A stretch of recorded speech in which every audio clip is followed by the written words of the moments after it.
Va ora in onda Radio Giornale Bellunese, notizie quotidiane sulla provincia di Belluno.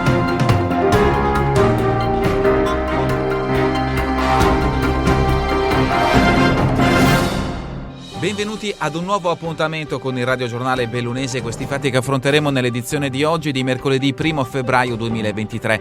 Tragedia a Sequals in provincia di Pordenone, morto in un incidente con l'elicottero Igor Schiocchetti, imprenditore 45enne di Trichiana. L'uomo è precipitato ieri mattina perdendo la vita, fatale lo schianto al suolo. Sul posto i soccorritori, i vigili del fuoco e i carabinieri, allertati da un testimone che aveva visto l'elicottero perdere quota. Era un pilota esperto, ricordo di Schiocchetta da parte di un amico. Il 45enne, titolare di una ditta di vernici, lascia la moglie e 2 figli. Sicurezza sul lavoro, la provincia di Belluno è la peggiore in Veneto, è quanto emerge dai dati presentati dall'Osservatorio Sicurezza, Vega e Engineering di Mestre. A livello regionale, nel corso del 2022 si sono registrate 113 morti sul lavoro, 8 in più rispetto all'anno precedente, numeri che fanno del Veneto la seconda peggiore regione su base nazionale dopo la Lombardia. Si tratta, il commento di Mauro Rossato, presidente dell'Osservatorio, di dati drammatici, soprattutto considerando che rispetto al 2021 sono quasi completamente spariti gli infortuni mortali per Covid.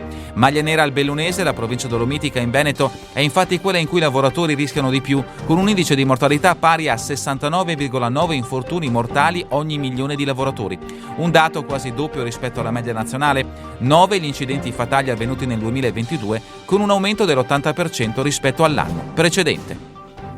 E a proposito di incidenti sul lavoro, è stato rinviato a giudizio per omicidio colposo il titolare di un'impresa boschiva, un suo dipendente, il gosaldino Paolo Marcon, perse la vita il 7 aprile 2022 in località Tre Ponti, colpito alla testa e alla schiena da un tronco. Assunta da pochi giorni, la vittima non aveva ancora un regolare contratto e, secondo il pubblico ministero, non aveva ricevuto adeguate indicazioni di sicurezza. Condannato a 6 anni di reclusione, Daniel Onesco, centrocampista della Dolomiti Bellunesi, assieme ad altri 4 calciatori, all'epoca tesserati con la Virtus Verona, è stato ritenuto colpevole di violenza sessuale di gruppo ai danni di una studentessa universitaria. I fatti risalgono alla notte tra il 18 e il 19 gennaio 2020, quando, secondo quanto ricostruito nel corso del processo, 4 giocatori hanno abusato di una giovane dopo averla fatta ubriacare, mentre un quinto era impegnato a riprendere la scena.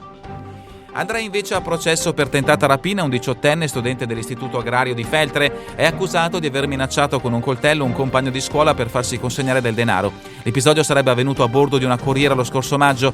La rapina è solo tentata poiché la vittima delle minacce non ha consegnato soldi all'imputato.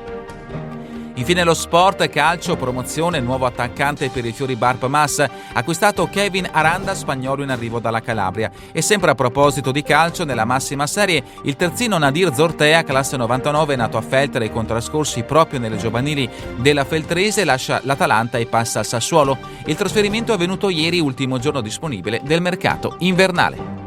È davvero tutto per questa edizione del Radio Giornale Bellunese. Vi ricordo che le notizie sono tratte dai quotidiani newsinquota.it, il Gazzettino di Belluno, il Corriere delle Alpi e dal sito del settimanale L'Amico del Popolo. A voi tutti un buon proseguimento di giornata, in compagnia come sempre di Radio ABM, la web radio dell'Associazione Bellunesi nel Mondo. Avete ascoltato Radio Giornale Bellunese, notizie quotidiane sulla provincia di Belluno.